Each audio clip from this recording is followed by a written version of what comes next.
welcome back to PintheQ Podcast, episode 18. We are in Toms River, New Jersey, in Ocean County at company number 2, which is station 26, District 1. So this episode is sponsored by Fire Reviews. Brother, thanks for the cool cap. I'm rocking your cap right now. We're going to be talking about tradition on this episode. We're going to be talking about rescue operations, and we're also going to be talking about culture, which I think is something that I know you're passionate about too. So we're going to get started. I am here with Chief John Novak. He's a past chief and current assistant chief here at Station 26. Well known for his technical rescue abilities and his, not only that, but your abilities to teach others, which I think is even more important. He's also very involved in fire prevention, which he's going to talk about. He's a fire instructor at Toms River Fire Academy, which is a pretty squared away academy, and some other venues we're going to talk about too, which is your teaching outside of the firehouse itself and outside of Toms River. So, Chief, welcome to the show. Okay. Thanks for coming. Glad to be here. I consider it an honor to be asked to be on the program with, some of the people you had on and the people that you are going to have on. So, right. So, I guess. Well, I'm just as excited to have you here. Honestly, okay. Like I tell a lot of my guests when I announce the guests and I talk about who's going to be on the show. That's really when you know who's respected and who's not respected. If you don't get a lot of responses from people, then it kind of tells you something. But with your episode, like some others, a lot of messages, text, hey. Definitely, I can't wait to see that episode. I can't wait to see what the chief has to say. Good leadership. It's about the men, not about the leader. Right. Your leaders. You're a good leader because you got good people working for you. Oh yeah, definitely. I agree 100%. So, Chief, why don't we take a trip down memory lane a little bit, all right, and tell me how this came to be, where John Novak became a firefighter. Well, it's kind of a corny story, but I can. Like a lot of us, we have early memories of our childhood. So, born in Lodi, New Jersey, I can remember probably maybe about the age of 3, a bunch of kids playing in the yard or whatever. Or our parents got us, or the ladies that, in the townhouse complex, or it was actually a row home. So, they got plastic fire helmets for the kids that play there. I can vaguely remember having a fire helmet, and we used a shopping cart as our fire truck. We stood on the side of the shopping cart. That's awesome. One of the older kids pushed it, and we made siren noises and stuff like that. So that's probably my earliest memory of being a firefighter. And we used to see the fire trucks, come up down the street all the time. So, then as a kid, Christmas time, you got a toy fire truck. I think you talked about that too. Yeah. So, I had a toy fire trucks, and played firefighter, and all that stuff. So right. It kind of went on from there, and you see the fire truck running through the neighborhood every once in a while. It was kind of like got into your blood. Also, I had 2 uncles that were firefighters in Bricktown, Laurelton Fire Company. Okay. Back in the late 50s, early 60s. Matter of fact, my Uncle John Doherty was a fire commissioner in Laurelton. Okay. So I remember, didn't really understand it that much. I just knew he was a volunteer firefighter. So do you remember him as a child going to calls and getting up off the table and all that kind of stuff? I can remember them a lot of times, like when we were visiting. They'd go out for a call and go down Princeton Avenue going towards the Laurelton Firehouse over by the Circle. But pretty much not really. I didn't really have that much of a understanding of it, or wasn't exposed to it through him that much. Other than I just knew about it. Right. So it wasn't like they tried to drag you into the fire service, nothing right? Nothing like that. Okay. That's pretty interesting. So your father was not involved? No, my father was not. Was not involved in mercy services. He was just work for a living, and that was it. So. So at what age did you join? I joined at 18. Here? Yes. So wow. In the 70s. I came in as because I was interested. It was always something that I liked. Like the lights and the sirens, and like the police, and all that type of thing. So I guess it was something that a type A personality people like they're drawn to that. They're drawn to the excitement. We definitely are. Adrenaline junkies, Yeah. It's like when things are slow, it's like, we like it when constantly on the go. So, Right. So yeah, I joined the fire company. Came in here as a young kid. A lot of older guys. Again, they were in my generation. You were taught to respect the older guys, and you kept your mouth shut. Like my father would always say, keep your eyes and ears open, and your mouth shut. That's good advice even today. Apparently, it only lasted with me. It only lasted for so long, and then then I just sorry, Dad, but I kind of got myself in trouble every once in a while. We all do that. So, yeah, but coming in here was like, I didn't know anything, and you looked at the guys that were here because you respected them because they were older guys, and you started you picked up, and my first experience here with turnout gear, like we talked about, was I had rubber boots, pull-up rubber boots. We had a knee-length turnout coat. We had the metal helmet, the red Fireball gloves. I can even remember, summertime was like, the older guys would say, "Hey, why you have the liner in that coat? Take the liner out of your coat. It's too hot. That's for the winter time, Okay, what did I know? I took the liner out of my coat, and we went to fire. I remember going to fires, coming off the beach sometimes, and you have your bathing suit on, and there'd be a fire. We'd come down to the firehouse, put on the 3/4 boots, and turnout coat, helmet, and jump on the back of the truck, ride the tailboard. Oh yeah. Going into fires just dressed like that. Like, I didn't know any different because that was the culture. We talked about culture. Right. That was the culture at the time. There were probably one or two people that knew a lot more. And I'll go back to like Gus Forte. Now there's a legend for Toms River Fire Department, right? And he was Navy veteran and firefighter at Lakehurst. He was chief of Lakehurst Fire Department. But he was the one that would say, no, you don't take the liner out of your coat. That's there for a reason. That's there for thermal protection. Right. So, but again, it was... but those are guys that were like at the forefront back then. Right. Thinking. And he was in a position where, he was able to go and get the training where maybe these other guys didn't have the training. Right. So, and we talked about, I was talking about this with some of the guys today and yesterday in the class I was teaching. We came in, we had our supply lines were 3-inch hose, 2.5-inch hose. You laid both of those lines. Most of the time they were unsupported. You laid them from a hydrant. We had a 1.5-inch hose, 95 GPM nozzles. Burnt a lot of houses down. Yeah. But that's just what everybody did. But that's what we did. Yeah. Again, new guy, I didn't know any better. Right. So, going through my career, and I wanted to be an officer. Back then we had, you have like 4 or 5 guys vying for the lieutenant's position.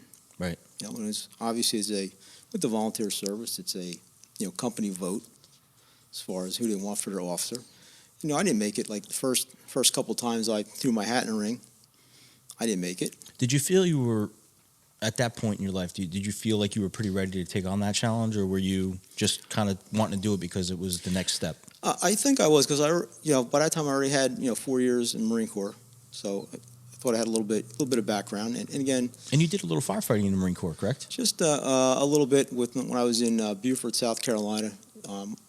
Buddy and myself, we joined the fire department down there, and it was different, definitely different. Yeah. So yeah, in the South Carolina, you said? And it's I don't remember the name of the town anymore. It was right in Beaufort. Okay. But it was definitely different from what we were used to in the Northeast, because my buddy was from Pennsylvania. Okay. So yeah. So I finally made the lieutenant's position, and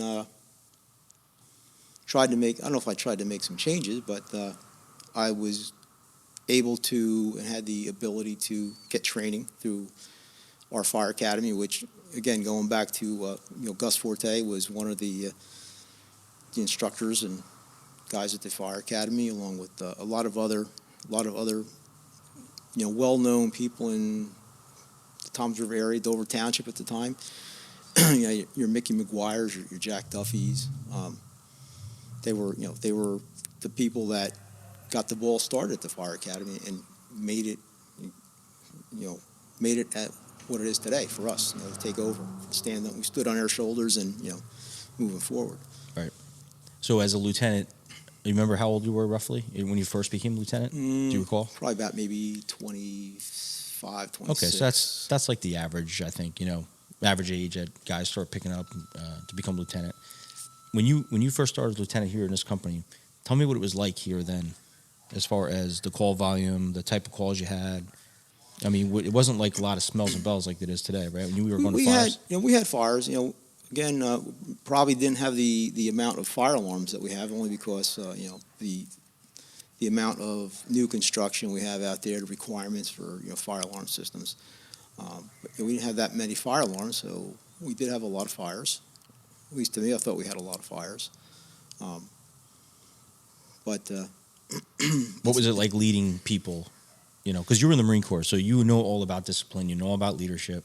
Do you think you brought some of that back from the Marine Corps to here at the fire department in some of the aspects? I think I did. I think I did, and yeah, I mean, it was trying to think back what it was like back then.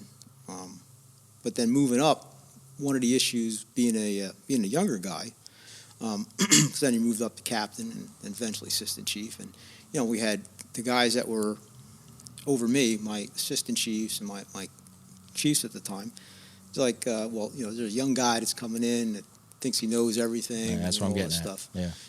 So was that challenging? It got difficult. I had a couple screaming matches with some of the old guys when we tried to. All right, well, we're going to do this. You're going to wear you're going to wear your bunker pants, or you're going to make sure you wear your hood. And when we started to get into the protective equipment, and it was like, what are you doing? You know what you're talking about? Blah blah blah. So it was challenging with some of the older guys. Right. And again, I think it was the fact that you got a younger person who's now in a position of authority, challenging you, but again, you got to expect that in the volunteer service. Like myself, I was I came up through the ranks, lieutenant, captain, assistant chief, chief on and off for a total of 6 years as fire company chief, and 4 years as district chief. And that was all done here, brother, right? Right. Company 2? Yes. Okay. And then all of a sudden you're this person in this position of authority for all these years, and now all of a sudden January 1st, you're wearing a black hat. You're wearing a black hat, and now Yeah. it's like somebody else is in charge, and now you got to take orders from them, And now you're taking orders from that 25, 26-year-old kid. Right. Right. And again, I have to, I look at it that that person is probably going to be intimidated, because now 100%. I was his leader, his chief for all these years. Now he's supposed to give me orders, and it's like, it's hard for him, depending who it is, it's hard for them to, all right, I got to tell Mr. Novak, you got to do this, you got to do that. But then as a firefighter, I understand the system. That's just the way our system works. And a lot we've had officers that just couldn't get that. It's like once they were done with being an officer, they couldn't assimilate into that, and they moved on. It is a difficult role. It is. I think for some people it may become easier than for others, but again, I'm going to go back to the Marine Corps for a minute, because I think that plays a big role in the way you look at things moving forward in your life, because part of that discipline, that regiment, that command, the respect, and that desire to make sure that your superior officers know that you're doing the right thing all the time. So I think that kind of moves its way back into the fire ground and fire service, where you're like, okay, well, I got a black hat on, I'm just going to do what I'm told and I'm going to move forward. But those guys in the seat, they know that whatever, they're not telling you to do anything, they just know you're going to do it. Right. But it makes it easier. And again, I just took over the assistant chief's position, this past year, after being out for quite a while, and I get all the respect. I mean, I get tons of respect from the guys around here. It's like the chief, put that down, let me do it. Let me do this. But again, I look at it from now. I get done being an officer, I'm now the senior man, right? Or I'm in a mentoring position. So it's like Such an important role, man. and again, I can't make my officers look bad. Like I have to support. I've been around for a long time, but I got a new guy coming in. It's my job as senior guys. I have to try to even mentor him as an officer, mentor him as a captain, a lieutenant, chief, whatever, and so the other members can I know the other members are looking at me, and how am I showing respect, or how am I integrating with the current officer? So it's like I'm being looked at from both sides. So I have to set the example. Like, all right, you know what? I'm the senior guy, and the chief says, I need you to do this. No problem, chief. We'll take care of it. So Let me ask you a question, and I'm going to pose this question to you because I know what this is firsthand, and I'm curious to see what you have to say. When you're starting out, right, very young in the fire service, and you're working your way up, and then you finally get to the position you're in now, and you said it best, you're the senior man in the house. So as a senior man, is it difficult at times for you to have to kind of take a back seat to some of the operations that are going on, or do you feel like I'm still in the position where I'm gonna go and do as much as I possibly can until I can't do it anymore? I think probably when I first was finished with one of my chief terms, it was like tough because you get into that role as like going out on size up, thinking about what's going on, thinking about the decisions you're going to make. What's plan A, what's plan B, what's plan C, and then all of a sudden you're riding on the back of the apparatus, and now you're listening to the new guy, and it's like, okay, you're thinking, why isn't he doing this? Why isn't he doing that? How come you're not? Why aren't you giving instructions to somebody to do this? So it's kind of hard to adjust from a giving orders and coming up with the incident action plan strategy to sitting back there waiting for someone to tell you what to do. It was kind of like a little frustrating because, right. Again, but that takes time. You get a guy that's coming in as an officer. It takes time for him to get the experience, to start making those decisions. Do you enjoy mentoring and being a senior man? I think I do. Again, I love it. It's tough sometimes because a lot of times you just want to scream and yell at somebody like, hey, why are you doing this? You're a freaking idiot or whatever. But then it's like, I can't do that because I got these guys watching me, so I'm setting the example. So I got to set the example all the time. Right. Exactly. Well, yeah, you're always gonna have the eyes on you, especially like you said as a senior guy. So I know about you, and I know one of your things is rescue. So why don't you talk to me a little bit about your role on the technical rescue team, and maybe tell our guests that are watching for the first time who aren't familiar with Toms River, what the technical rescue team is all about. Okay. Well, first of all, I'm no way an expert in technical rescue. All right. I just happen to like it, got involved in it, have a lot of training, but there's many other people out there that know much more than I do. And maybe so, but I could tell you, we talk about culture, right? So I'm going to have to agree to disagree, only because whether you think you're an expert or not, or you want to use that word expert, when I talk to people and I talk about TRT and Toms River, immediately your name comes to mind for a lot of people. And I speak to a lot of different people, and they say, oh, John Novak. You want to know what's going on, you want to know how to break something, you want to have to get someone out, John Novak, talk to John Novak. So it's whatever you're doing, it's working. I just want to let you know that. It comes down to basically, how do you get to Carnegie Hall? Practice. Right. So you got to do it. You got to do it all the time. So it's something that even being a good fire officer, we'll probably get back to the technical rescue in a second. But I have this thought in my head. Listen, this is no script, man. So you just say what's on your mind. Be a good, to me, a good fire officer. You're thinking about it. You're thinking about the job all the time. Mm-hmm. So, you should be. You're driving down the street and you look at that building and say, all right, if there was a fire in that building, what would I do? Where would I deploy my forces? What's the building construction? Where's my water supply? So you're always playing that, what if game. So that's what makes the good officers good. Absolutely. And then you got the members that the only time they think of fire service is when their pager goes off, and when they come back from a call, they shut it all off and they go back to doing whatever they're doing. So. that's the issue. Well, those individuals don't have the buy-in, right? They're here for the wrong reasons, honestly. And unfortunately, that's the problem. A lot of times we have, we got, training, and you get guys that don't show up for training, but when there's a hot call, they're the first ones there, and they kind of throw a wrench into the works because it's like you got to show them or tell them exactly what to do because hey, they missed the training. Right. And incidentally, it's something you went over at the training that, had you been there, right, or if you can't be there, because look, I get it, the volunteer service, people working sometimes 2-3 jobs. So I understand you can't make everything, but the difference is if that individual is coming back to you or whoever's doing the training, look, I missed that. Would you mind going over it with me? Because I missed the training. Is there any way I can, you can kind of give me a once over on it? Those are the individuals that care. Right. That really care about what's going on. And just going back to when I first came in, we had guys, groups of us every weekend. We were going somewhere to do a class, and we were basically paying for it ourselves. So because we wanted to get the training. Yeah, and if our district wasn't what it was then, right, now. Yeah. And now you got now it's difficult to get guys to to go to train to pay their own way and things like that. Yeah. But it was, again, culture was a little different. I like, obviously with Facebook and all that, Instagram, you start to see what's going on. But I kind of like this particular house.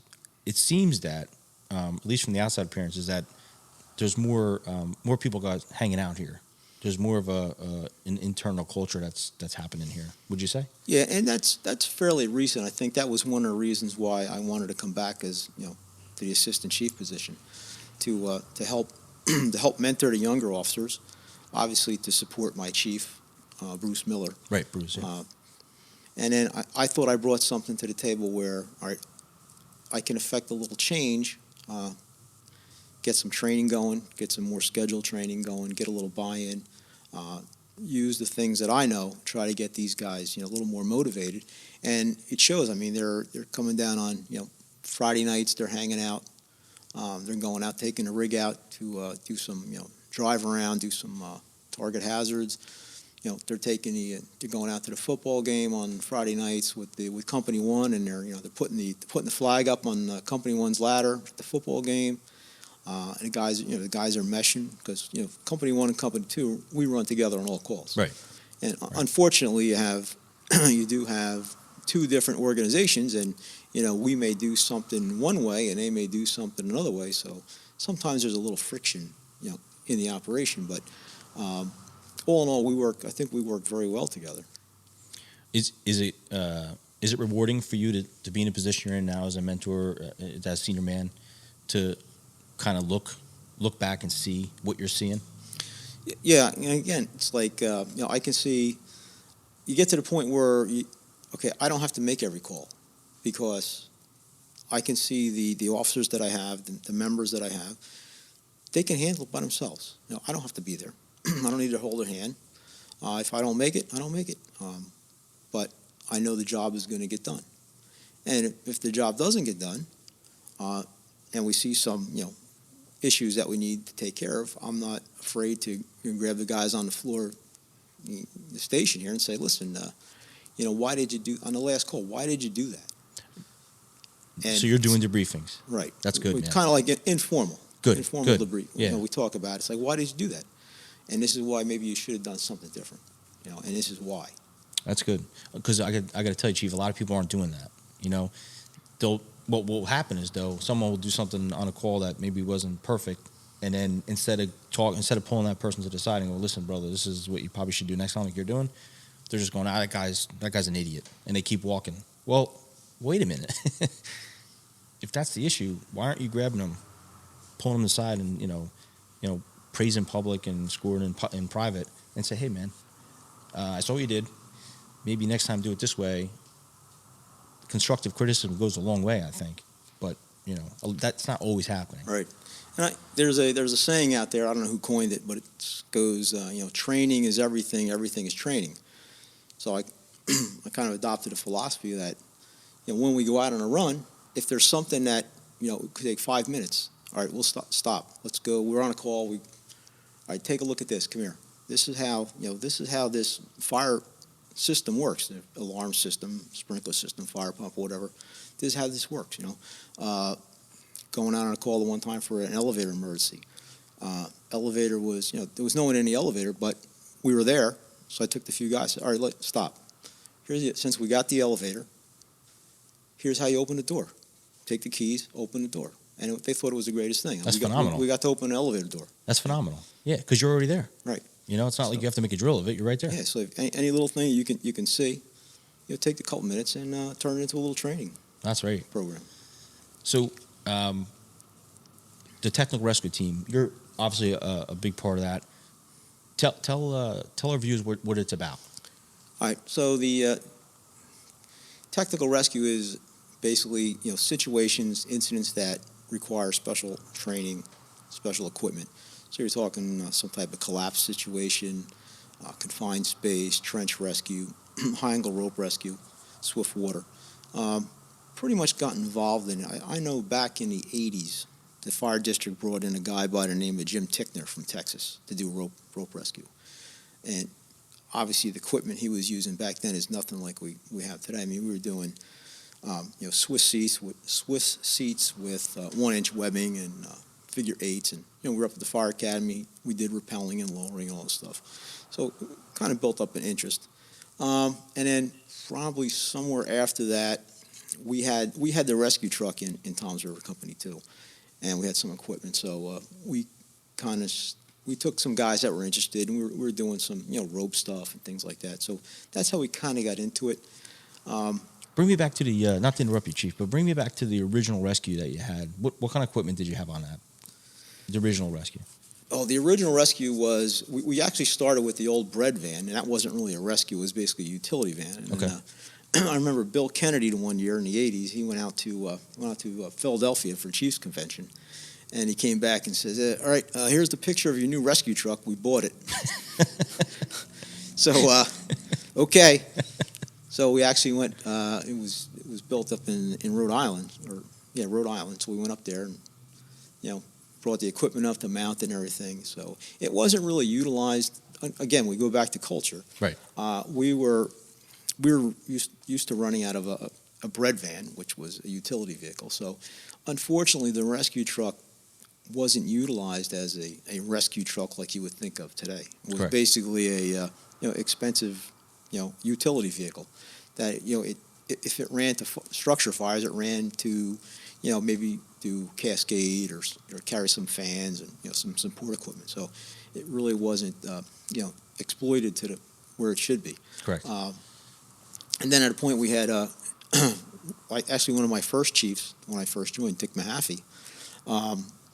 He got back into the fire department and he became chief, and he started trying to use the apparatus like it was meant to be. He put an air compressor on there for air tools, so we started running air tools off of there. This is back in the Bobby Salter days then, right? Oh yeah, and interesting with Bob Salter, we had Company 2 when we got that rescue truck, we had the first hydraulic rescue tools, jaws of life, right, so to speak. Right, they were Viking. The company was Viking at the time. And you had two guys holding that thing.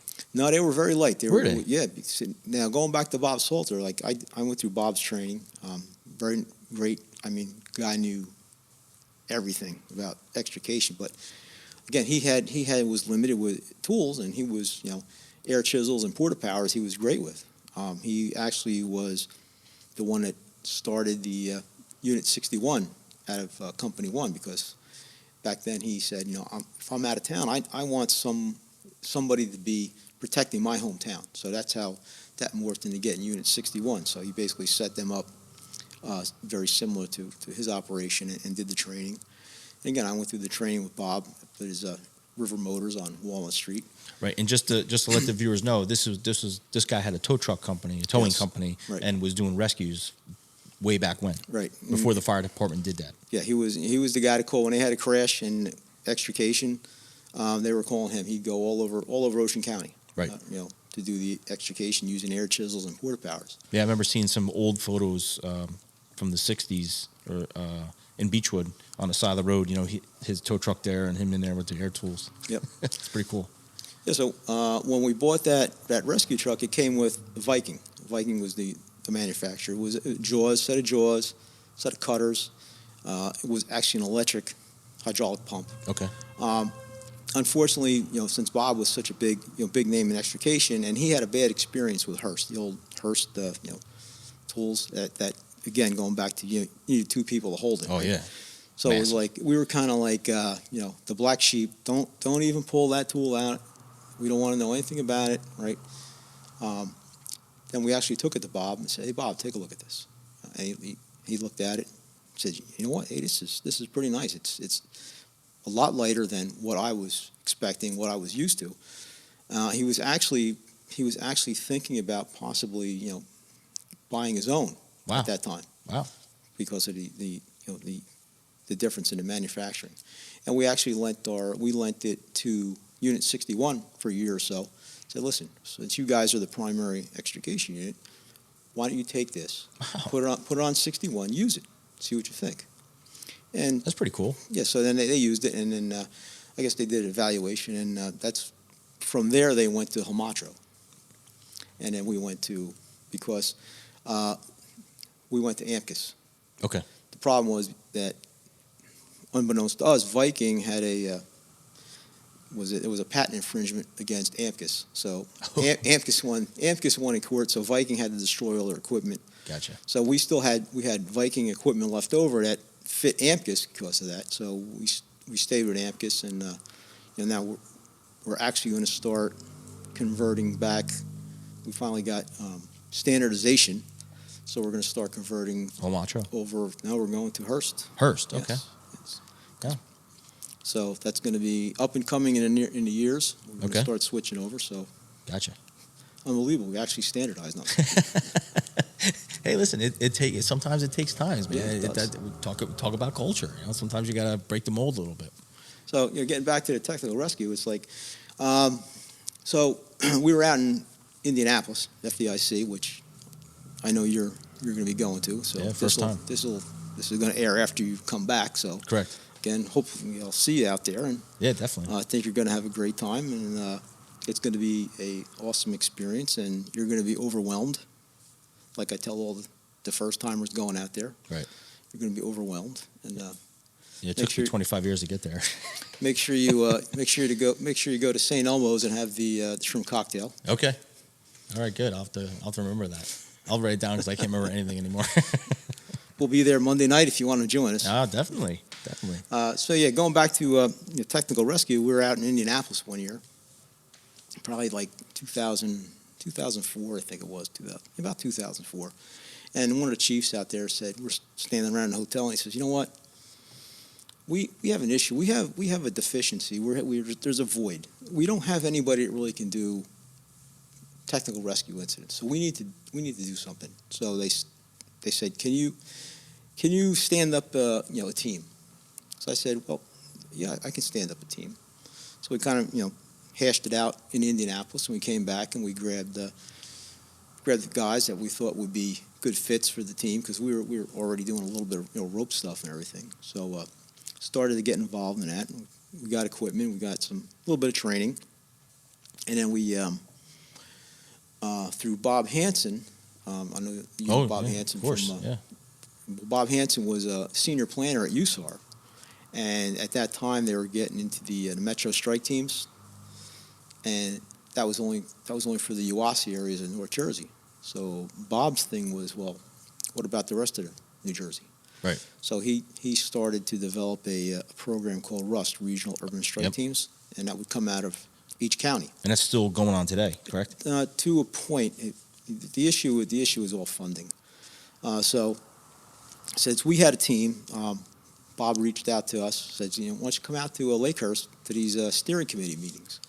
So I went out there and ran into a couple other guys. So at that time it was I know Berkeley. Berkeley was Station 20 was doing some type of technical rescue, and I know Brick was doing some technical rescue. So we got together with Brian Gabriel and was like under Brian's position as the fire coordinator, we formed basically on paper the Ocean County Technical Rescue Task Force. That way we had a seat at the table out at USAR. So again, I was on the steering committee with the guys from the other counties, and they planned out training. It was a grant through Homeland Security. Okay.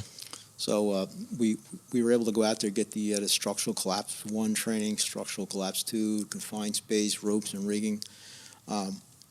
So that was going real well, and then we got a bunch of people trained up, and all of a sudden the Homeland Security grant stopped. So it was only going to UASI. So once the money dried up, the training dried up. Of course, yeah. So we were kind of left on our own, and thanks to Brian Gabriel, he got us hooked up with the county working group. He said, since he gets a seat at the table, he said, I want money going to the fire service, and I think this is where it should go. So he started getting us funding every year to buy some, expensive equipment. So luckily we got some nice equipment. In Toms River, we conduct training. We try to do it once a month. Okay. With the members of our technical rescue team, which they're members from all the fire companies in Toms River. So we have about 30 people on the team. Of course, like any other organization, you got 30 on the roster, maybe 20 show up. Yeah. So that's always an issue, no matter what you do. And that's out of District 1 and District 2, correct? District 1 and District 2, right? Okay. We work together. I mean,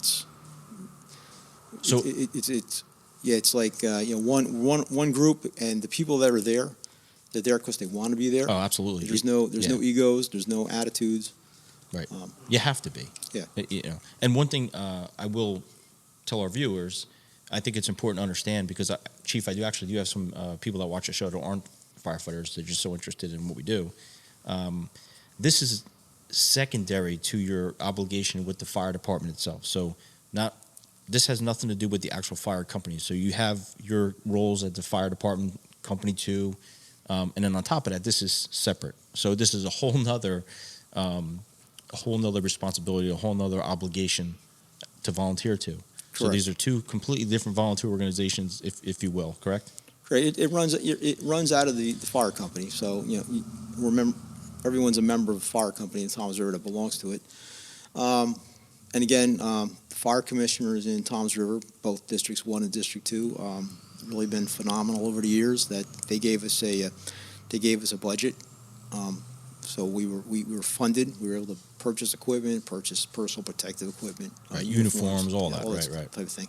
And over the years, obviously, there is funding. Some has to be cut somewhere. So over the years we've got a little bit less, but we were taken care of for a long time, and to get us up and running. So they were a great help to support us. Chief, go ahead. No, and they still support us, understanding that they have they got budgetary constraints, and they have to be physically responsible. So this specialized unit, the TRT, it's not called upon a lot, correct? No. So my question to you is, how challenging is it to keep these people interested? How challenging is it to keep these people motivated to continue to do this when there's not a lot of need for it? And again, just like I was on the dive team for years. I was captain of the dive team, and I think maybe, as you know, something like that, we used to get a lot of calls. Like years ago, we used to get a lot of dive calls, especially in the summertime. You were going all the time. Over the years, it just kind of slowed, for whatever reason, I guess, which is good. I mean, we weren't having the submersions like we were having, so you weren't getting the calls, so the interest kind of waned, and the training waned until now. I think the only dive team we have in Toms River is Ocean Beach. Okay. And I know there's a few departments that still have dive teams, and again, the call volume isn't there, so it's very tough to keep interest. Now, like you go extrication. I mean, the companies that run extrication, we do it, fairly often. So it keeps the interest up. Sure. So again, with the technical rescue, again, we don't go out a lot, but you still have that potential. So you still have to keep the training up. Right. Of course, because when you are called upon, man, that's right. It's important. When they call you, you better show up and know what you're doing. Absolutely. Because then you lose all your credibility. Sure. And then, so when you are vetting people to get onto this technical rescue team, Are you looking for certain things? Like, for example, are you looking for a guy that knows construction really well? Are you looking for a guy that, you know, might know hydraulics, might know airbags, air tools? I mean, or is it just like, hey, are you interested in? Because we're going to train you. What are you looking for? Yeah, first of all, it's all volunteer. The guys come to us, and we've turned a lot of guys away. Well, that was my question. Yeah, right? we've turned a lot of guys away. So you do, okay. Yeah, and it's, you know, we're looking for a guy that's good with tools, good with his hands, can build something, can figure something out. Got to be motivated, self-motivated. You know, we don't want the guy that just wants to wear the patch, you know. Right. But Well, again, that's good. It's difficult. We've turned a lot of people away, and again, we've had people drop out of our team. I mean, I had good people that I wanted to keep because they just couldn't, you know, they couldn't meet the training commitment. So I can't make it on these days when you train. I just don't have the time. But you know what? If they showed up, if I'm on a job and they show up, I'm grab and say, listen, come here, do this, get to work. That's because good. I know their background, I know their potential. Right. I know they know what they're doing. They just didn't have the time to dedicate to another special unit, you know. Right. Yeah, it's challenging. It certainly does pose its challenges when you have, like you just said, the training obligations, and on top of that, you still have your training obligations here at the fire company. Correct. You know, outside of the TRT, but this. So, which leads me to my next question: is this beautiful, this beautiful rig, this rescue here? Tell me what this is about. How getting this thing set up? Yeah, this was a long time coming, and my hat's off to my godson, Pat Beebe. Shout out to him. All right. He was a chief. His Right. father was a chief here. He was a chief. He pushed for it. Beebe's your godson? Yeah. So I got baby pictures of him if you want to see him. Not with me though. So So tell me about that. What's that like for you to see him Oh, rise? we fight like like Itchy and Scratchy. Oh yeah.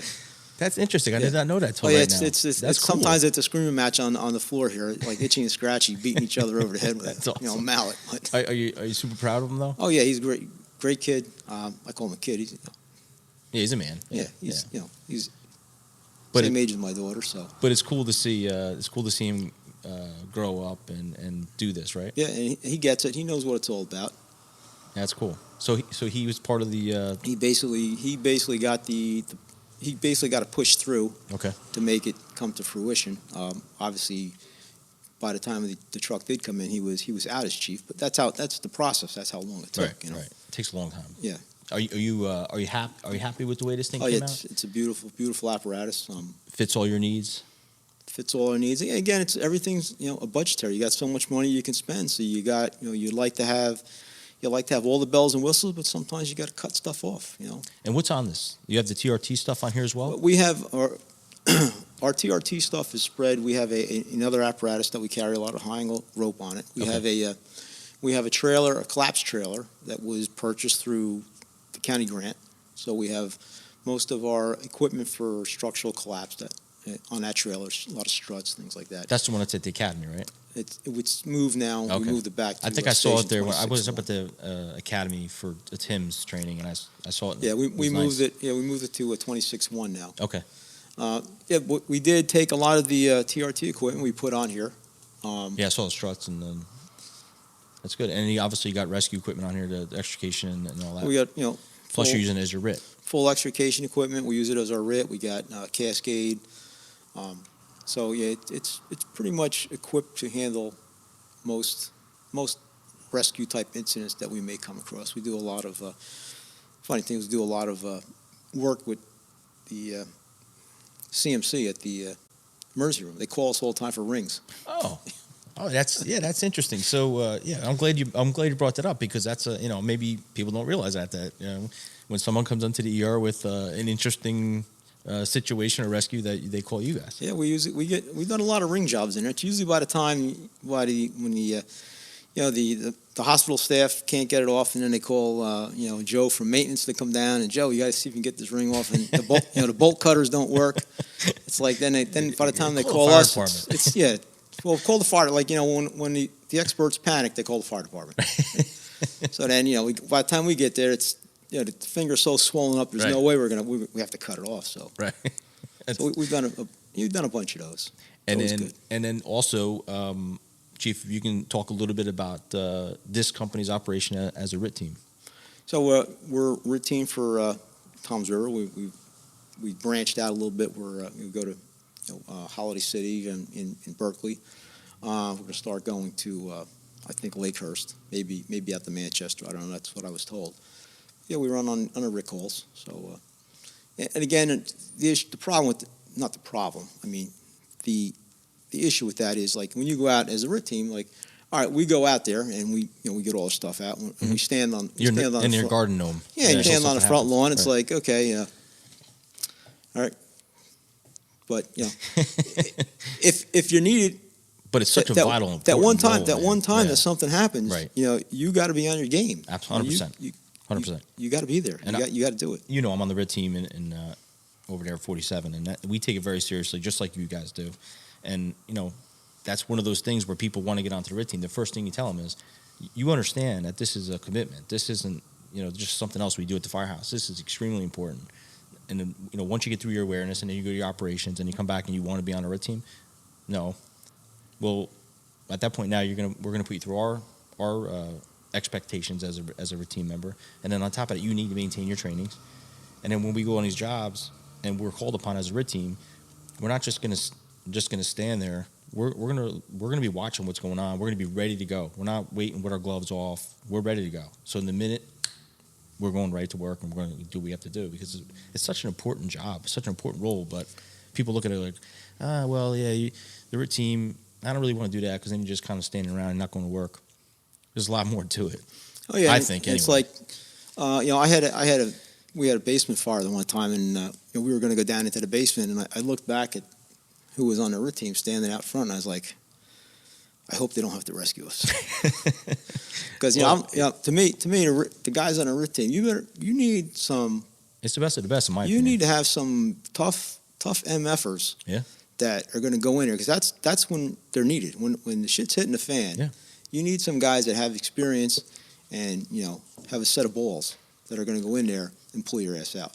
That's your job is. I watched the documentary on Rescue 1 in Manhattan, and they said when all else fails, they call the rescue unit. Like, that's what we do. We rescue firefighters. The firefighters are there to rescue you. We're there to rescue the firefighters, and it's an important job, and it's just one more thing that you bring to the table. Because after that, there ain't nobody else coming. That's it. That's it. There's no coming except the coroner. So it is an important role. So we talked about some good stuff, man, and the TRT, the RIT, the rescue operations here at the firehouse. Your positions all the way up to chief. You're also district chief. Talk about that for a little bit. I was district chief for 4 years. And if you can, just explain to our viewers what that's about in Toms River Township. In Toms River Fire District 1, there's company chiefs, and they have the fire district has a district chief, which basically oversees the 4 fire company chiefs. Administratively, I like to call it, he's the henchman for the fire commissioners. Right. So, but the liaison between the companies and the district. Right, and he's taking the fire district's policy and making sure it gets applied and followed. And I like when I did it when I was district chief. I tried to use it as a mentoring position. Going out to calls, I would sit with the fire company chief and just be there, to back him up. It's almost like a resource leader. Yeah, and it's like, all right, maybe give suggestions like this is maybe you should do this, do that. So I know in Phoenix they have a couple chiefs that go to work in fire. So the one chief is actually running the command. You have a senior chief that kind of steps back and is looking at the bigger picture. So he's there as support. So I kind of looked at myself in a support role, and also took on some tasks as far as training. And my thing was taking the company chiefs at the time. All right, as company chiefs, we're gonna do some training. We're gonna do some strategy and tactics training. So every once in a while, I brought them up to the academy. We went over some scenarios. Okay. This is the way I expect you to do business. I instituted a performance evaluation. How'd that go over? I thought it went over all right. And I don't think it really ever.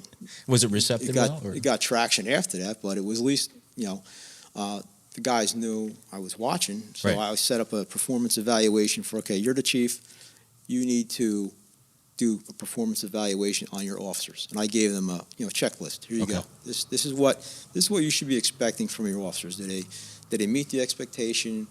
Do they exceed the expectation? Do they need help? Right. And then I did it for the company chiefs. Now, basically. when there was a shortfall, was the fire chief at that time making the adjustments, or were you helping with that? I would try, help the fire chief, but again, you're talking about performance evaluations. So the company chief, he's not really going to, give his company officer, bad performance evaluation. Right.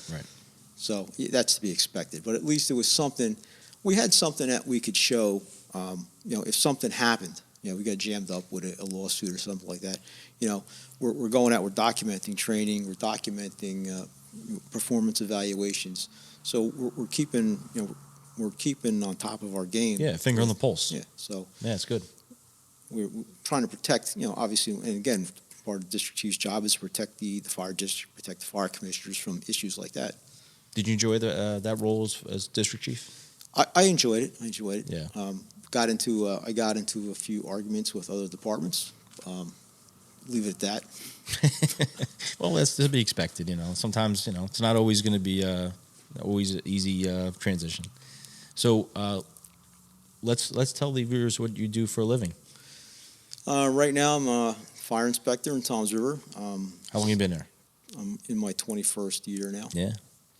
What was it like when you first started there, compared to now? It was actually interesting. Again, I worked at Earl Naval Weapons Station as a firefighter. Then we got Rift. Lucky Bill Loader from chief of 177 Fighter Wing in Atlantic City Airport picked me up through a couple of guys I know. Jack Duffy was one of the ones instrumental in getting me the job. I was on the unemployment line. The chief down there, Chief Loader, picked me up. Awesome. Gave me a job. I was actually we were state employees. Okay. Working as firefighters with the 177 Fighter Wing. So we did crash fire rescue. Great job. Then another RIF came along. But by that time I was working, my days off, I was working part-time with the Fire Prevention Bureau. And then we knew we were going to get laid off, so by that time a position opened up, so I got a full-time position. And back then, the full-time positions weren't as easy to come by. No, they weren't difficult, yeah, right? You guys were there for a while. You were vying for positions back then. It was difficult, right? So, and again, so some of you that are watching aren't maybe not familiar with Toms River's setup.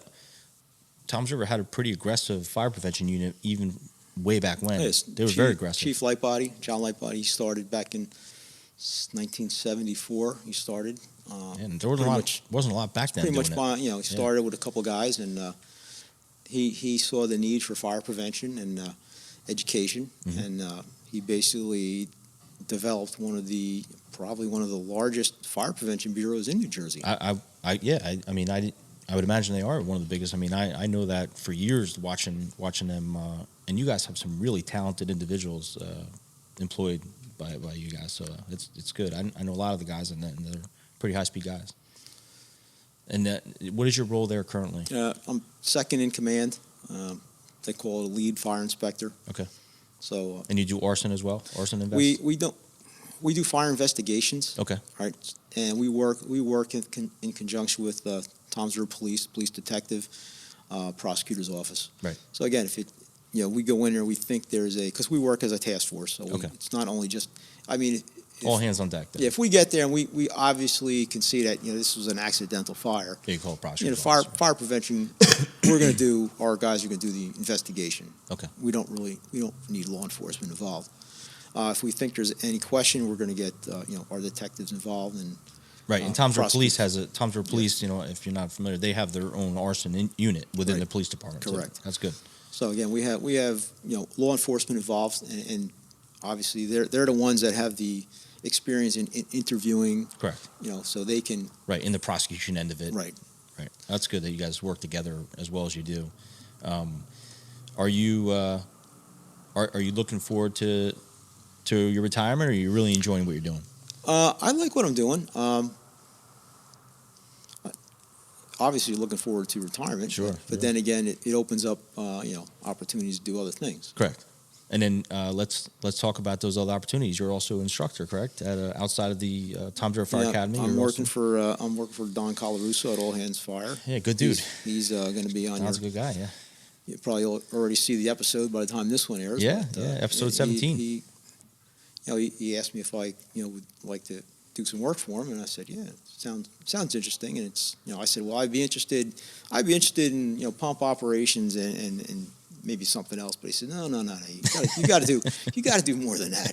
All right. So I said, okay, well, whatever you want me to do, I'll give it 100%. Right. Well, back to what I was saying, the chief's a pretty humble guy, which that's a good thing. Being humble is a good thing. But obviously, I'm not the only one that thinks more of you, which is good that people are they have that respect and that buy-in. What is it that John Novak wants to tell these new firefighters coming in? Like, what's the advice you're giving these guys and girls coming in 2019 that want to be firefighters, and they walk through that door and you say you're a mentor, you're the senior guy? What are you telling these kids? It's a 24/7 job. You got to think it all the time. If you want to be good, you got to think it. You got to get, obviously, told my wife I'd give her a shout out. I couldn't be here sitting with you unless I had cooperation and the buy-in from my wife at home, Mary. Thank you. Thanks for letting them on, Mary. And so what was the advice she gave you today? Don't take your glasses off and rub your face because you don't want to look like your father. I had to throw that in, man. It was too good. That's all right. So yeah, I would. Big thing with the younger people coming in, it's you gotta think of this all the time, and you got to go out. You got to get the training. Go out and get the training. Spend the money. Take a road trip. Go somewhere. Because it's an investment. It is. Not only it's your safety. It's like right. You don't know what you don't know. Correct. So you could be making bad decisions because you don't know it's a bad decision. Big thing is read. Read. And the great thing now is YouTube. I mean, there's so much great stuff on YouTube for firefighting. You just got to be careful. You're going to be another great thing on YouTube soon. Yeah, well, thank you. You got to be able to vet what you're looking at because some of the stuff may not be, the best technique or whatever. But there's so much information out there. And not only YouTube, you get like Elkhart Brass has some great videos on nozzles and hydraulics, pump operation. but read. Speaking of reading, I noticed you got some books in front of you. I'll get into that in a minute. Yeah. I got involved with Leadership Under Fire. I don't know if you've heard of that organization. Yep. Jason Bresler, Major, United States Marine Corps, Rescue 2 firefighter. He came back from Iraq and Afghanistan, and he developed this organization. Leadership Under Fire to mentor, veterans coming back from overseas, whatever, and to get into firefighting positions as a mentoring program. A lot of training, a lot of his seminars are on the mental aspect of firefighting leadership. Again, I say read a lot of good books, and they don't have to be fire books. I mean. They have a reading list to go over that you can read. Some of the stuff that he puts up there. One of the things that we use a lot, he uses, because we talk about warfare. Warfare could be very synonymous with firefighting. Correct. So we have here we sometimes war like conditions. Marine Corps warfighting manual, right? It's not a lot in there, but it's a lot of good information, and pretty much everything in here depicts what we come across on the fire ground as far as from a leadership standpoint. Command issues, implicit command, commander's intent, friction, things like that. And the mind is so powerful. I mean, the mindset is a lot to do with how things get done, right? Your mindset. Oh, yeah, and we talk about Lieutenant Dave Grossman wrote a book called The Warrior Mindset, and this is more for law enforcement. But then his co-conspirator on this, Dr. Askin, wrote a book with a fire psyche, also with Battalion Chief Eric Nuremberg. So this basically takes the information from the warrior mindset for law enforcement and puts it into a context of firefighting. And I mean, there's so much psychological stuff in here that they talk about. And once you start reading, it's like, okay, I understand it. And we talk about the excuse me, I'm losing my train of thought here. That's okay. That happens to me all the time. But these type of leadership books are so important, and I'm really glad you're bringing this up. I really am, because this is really good advice. I mean, telling guys and girls, especially the ones coming in now, to read these leadership books, this book right here, Mental Toughness. I mean, a lot of this stuff is the way you're going to process these incidents, or what you're going to do on the fireground might have a lot to do with your mindset at the time. Correct. If your head's not in this game and you're walking in that front door, you know, you're thinking about other things. You're thinking about, you know, a problem at home. You're thinking about your bills. You're thinking about outside influences. All that really needs to be shut down when you're getting in here. And again, they talk about an arousal curve that, you know, at some point you need to get aroused mentally to the point where you are in the sweet spot. Right. So if your arousal level is not up, if you're on one side of the curve, that you're just complacency, it's just a fire alarm, you know, lackadaisical, whatever. Those fire alarms bite you in the ass. You're not at your optimum. Versus if you're on the other side of the curve and you're so aroused that now you got tunnel vision, guys screaming on the radio. Oh, All right, now you're not doing anybody good. So there's a sweet spot, and that's all. It's all mental preparedness, all mental toughness. That's good. This is really good advice, man, because I think there has to be more of this. And back to what you said earlier, it doesn't have to be a firefighting book. You can just, I've read a lot of books on leadership, and, you know, it helped me a lot, especially with being in charge of other people in my supervisory role, that, you know, sometimes not every individual, and just like here at the fire service, wouldn't you agree, in volunteer career, whatever it is, not everyone, you have to talk to the same. Right? Some individuals need more mentoring. Some individuals need more information. And others, you just say, hey, do me a favor, go take care of that. And they just do. They take care of it. But some people, you have to explain it to them, show them, explain it to them again while they're doing it, and make sure they did it at the end. That's correct. It's all leadership style, and you have to know how to deal with different people. Different people react to different types of stimulus and training and leadership. Right. You know, when I came in, obviously through the being in the Marine Corps, when I went in, it was like, it was pretty tough. Autocratic leadership, like you just do what you're told. It was. Yeah, I do remember reading a story to one time. The guy wrote a book about, he's followed a company through basic training, and about the same time I was in, and he came out. He says, physical and mental abuse was rampant at that time, especially in basic training. So I'm thinking to myself, that whole time I was physically and mentally abused, and I just thought that's just the way they did business. It was just, okay, that's the way you do stuff. Right. Yeah, I'm sure it's very different now than it was then. So I asked you that question about what you're saying to these new firefighters coming in, and it wouldn't be fair for me to take you off the hot seat and ask you, with today's focus, or I'm saying there should be more focus on it, but the mental health for first responders all the way around them, right? Firefighters, police, EMT. What do you do to make sure that these firefighters understand that it's okay not to be okay, and how do you get them to talk about a certain incident? I just had this discussion this weekend with the guys up in Cranford when I was doing their incident safety officer class. So we're talking about PTS, post-traumatic stress disorder. And again, we can see it. Obviously, it's definitely military. Anybody that's been in combat, it's an issue, because we're talking about guys. And I have personal experience with the buddy of mine was when I was a firefighter in South Carolina. Okay, we were in the Marine Corps together. His son was in the first Battle of Fallujah in the Marine Corps. He actually has 4 Purple Hearts. Wow. He got hit enough times where he got concussions but he wasn't hurt bad enough to take him out of the line. They just put him back in.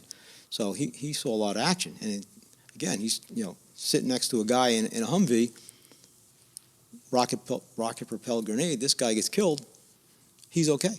It's like, what just happened? Right. Why am I here? That's survivor's guilt. So there's definitely, our combat veterans definitely have issues that need to be dealt with. Absolutely. Emergency services, you're going to see a lot of bad stuff on this job. 43. I've been at 43 years now. I've probably seen some of the worst of the worst stuff, that you could think of. But everyone processes it differently. It all depends on your makeup, your background, all that.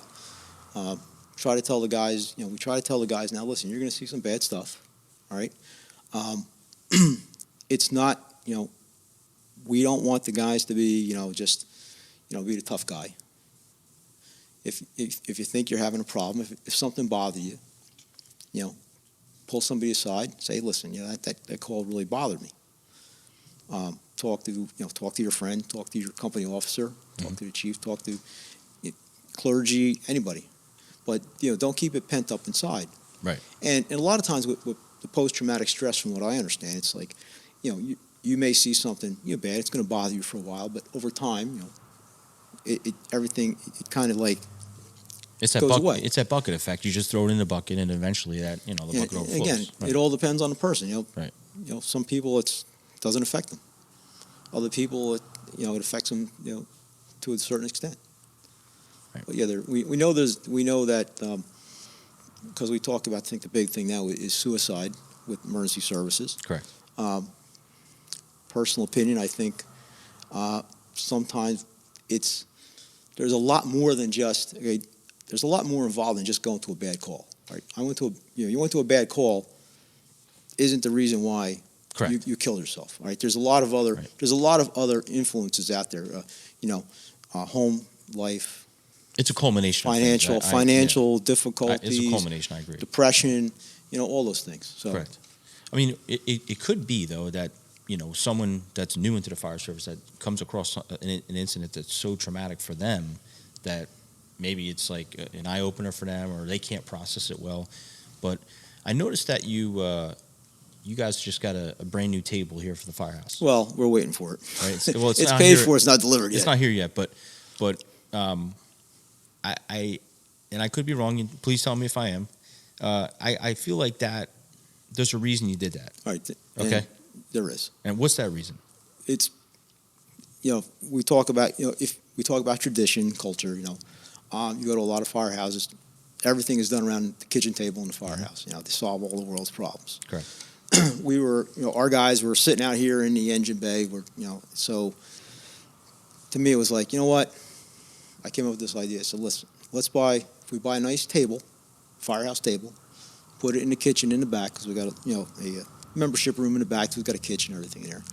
We'll put that in there. We'll get the guys to try to push them in there, sit around there. Got a nice TV.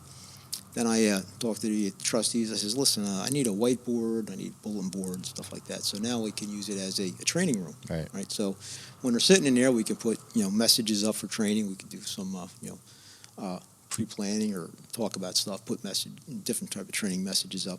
You can watch PintheQ episodes. That's right.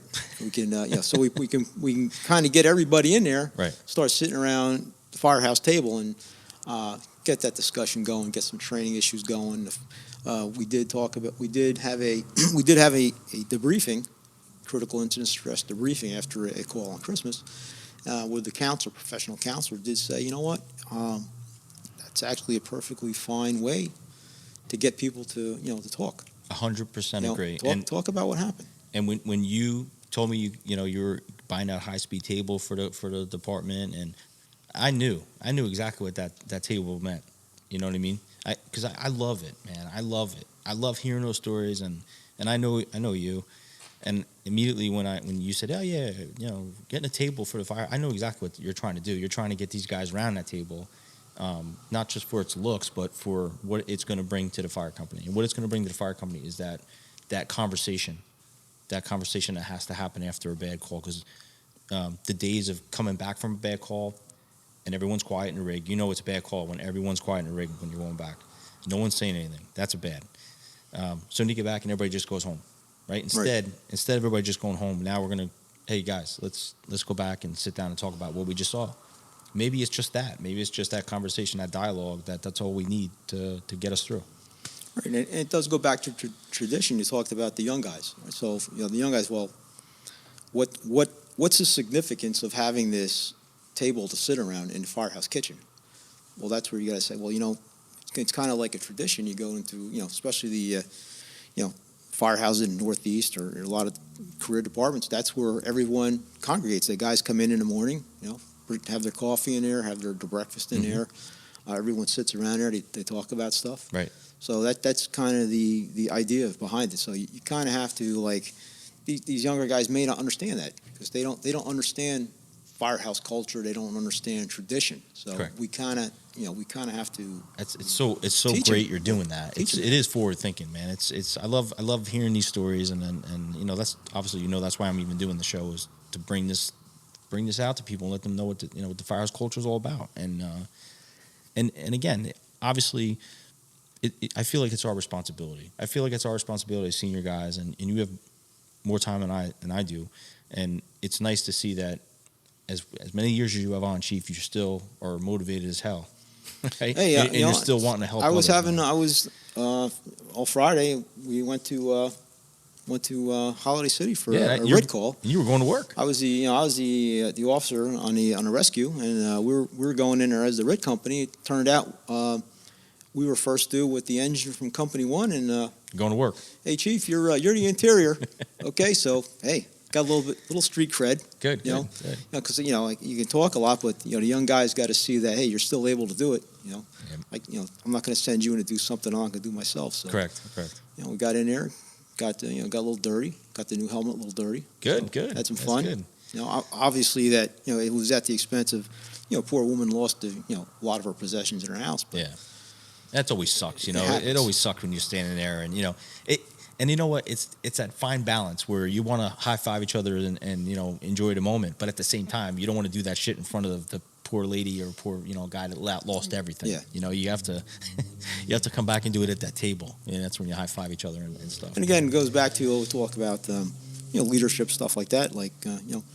All you guys, I like to say quiet professionalism. You know your job. Mm-hmm. If you do your job. You don't have to talk about it. You don't have to say it.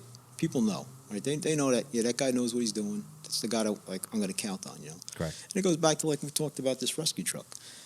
You could have the most shiniest, the newest, best equipment. But if you don't know how to use the equipment, you just have a nice truck. Right. And you show up, going back to, the guys from Rescue 3 years ago, one of the guys said, you're only as good as your last fire. You're only as good as your last rescue call. True. So you show up and you drop the ball. Yeah. You lost all your credibility. Absolutely. You could. It doesn't matter. Matter. It's a perishable skill. It doesn't matter what you did last week. What did you do yesterday? Yeah, and I think it's difficult for some people that they have trouble processing that. They'll say, well, I've been doing this for 25 years, and well, that's great, and we love and admire all that experience you have and everything you brought to the table, but we need you again tomorrow.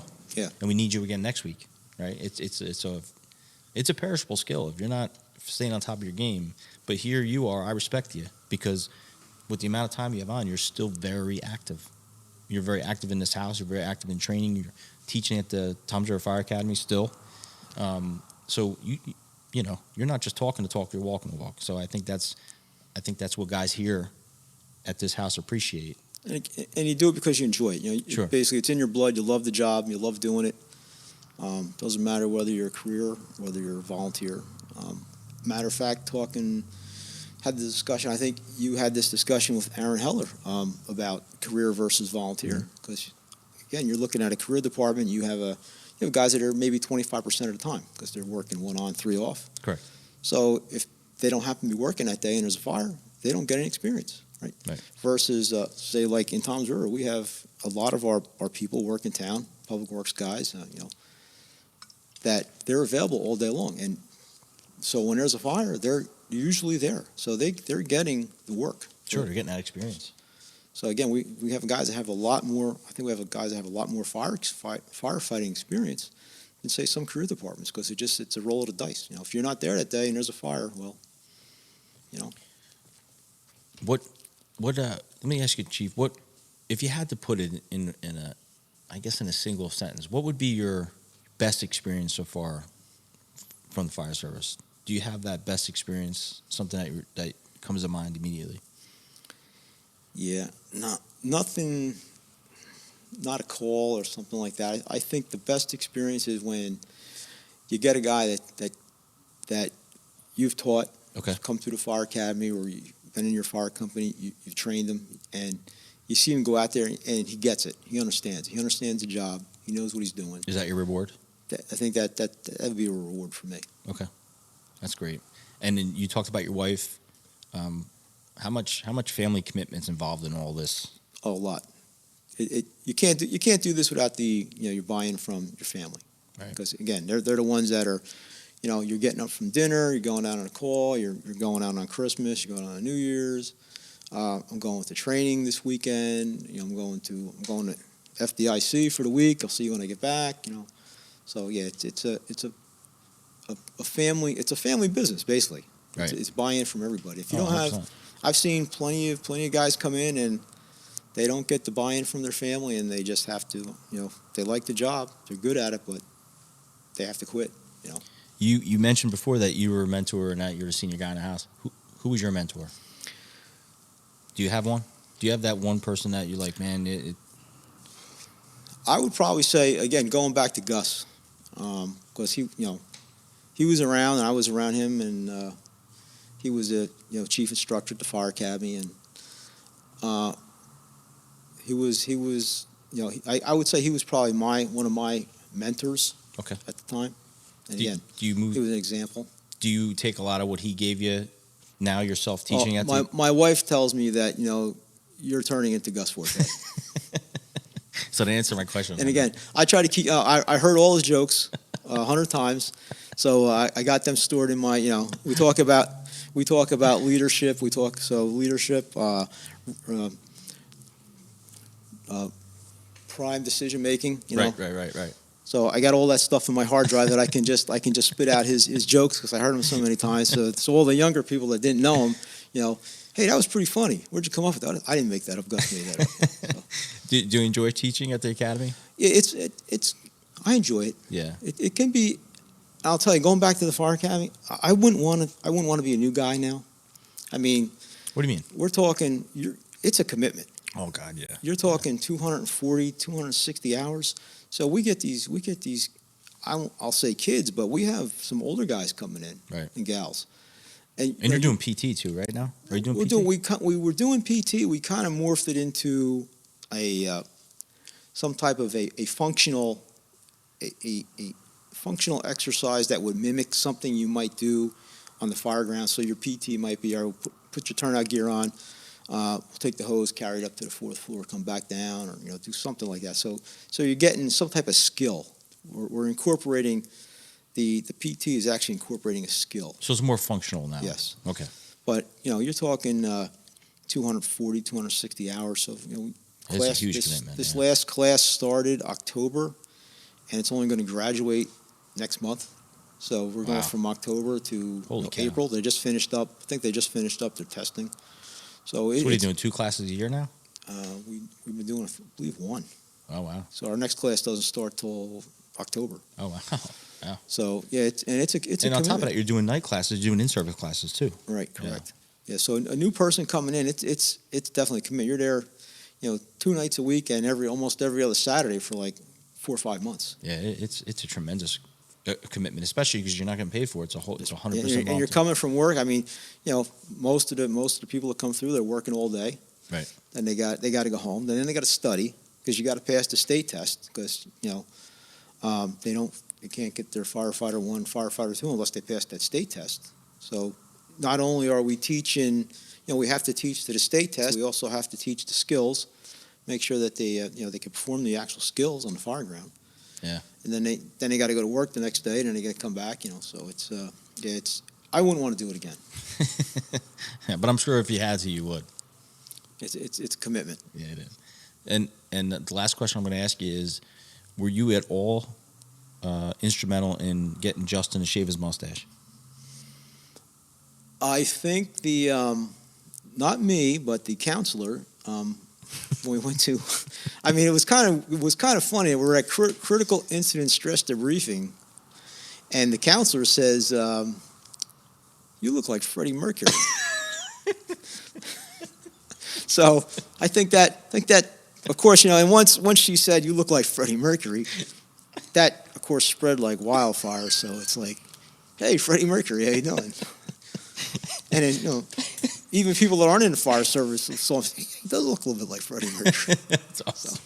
So see that this is like, this is the fun part about, the thing with the fire service. Yeah, okay, you got to understand. People don't understand this. The thing with the fire service, it's like a scab, right?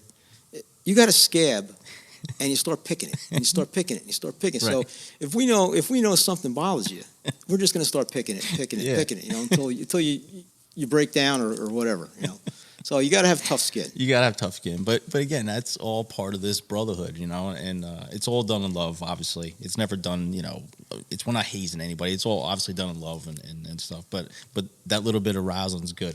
Yeah, it's good for the soul. If they're not breaking your chops, they probably don't like it. You're right. Yeah, if they ignore you, they give you the cold shoulder, then if they're breaking your balls all the time, then all right, you're probably doing something right. That's what everyone always says. It's like, you start wearing when they're not saying something to you. So, Chief, I can't thank you enough for coming on, man. I had such a blast talking to you. I know there's people can't wait to watch this episode, and again, it means a lot that you came on. I have some stuff for you. I have some stuff for you too. Oh, you do? Got a couple patches here. All right. Oh man. Or a new fire company patch, company 2 patch. Oh, sweet. I didn't even see this yet. Oh, that is cool. And a special operations patch. Ah, thanks, Chief. I appreciate it very much, man. There's a couple extras for you. Look at that. So, Rescue 2 patch from this bad boy. And I don't know if you could see in the shop, but they have their patch up there up in the corner. And then a special ops patch. So, thanks, Chief. I appreciate it. And then, of course, you can't leave here empty-handed. So, I have a couple things for you, too. So, first of all, like everybody knows, everybody watches this, you gotta have stickers. You gotta have stickers for your lids. So, you got that. Eagle Emblems and Graphics, my buddy Sal. He's such a good guy, man. He he's all about it. He always wants to help out. So you got a patch there from Eagle Emblems and Graphics, and then brand new. You're the first guy to ever get this. You're the first. So this is no one fights alone. This is our new motto for the show, which is our PTSD awareness. So I got that for you too. And then another first is you will have our coin. So. Challenge coin? Challenge coin. So, very nice. Yeah, and that was from Chief Miller, which is another great sponsor for PintheQ. Chief Miller is always sending me a message. Hey man, I love the shows. Keep them going. And Chief Miller made those challenge coins for me. So that's from him. Very nice. And then the last thing I'd ask you for, Chief, is if you could. I know you got two firehouses, right? The substation as well.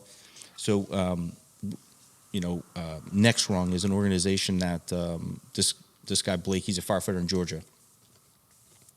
He's an amazing individual, and what he's doing for the fire service is phenomenal. What he's doing is he's giving people resources, outlets. He has a 1-800 number, a toll-free hotline. Then you can call him. You can send messages, and what they do is they support firefighter mental health. So obviously with this climate now, and everybody's finally starting to talk about things and all that. So if you'd be nice enough to keep one in each house, so this way it's a resource for, I'm sure you have an EAP, just like most fire departments do. Yep. But again, this is just another resource for someone outside of your EAP, which I think it helps people out. So that'd be great. Chief, thanks again, bro. Okay, thank you very much. So episode 18 here, station 26. Company number 2, Toms River Township, which is in Ocean County. I'm going to get picked on because I'm in Ocean County again, but I don't care. I love it here. Look out for episode 19. I'm not going to tell you who that is. You're going to have to find out through the Instagram. And keep watching, man. Most importantly, look out for each other.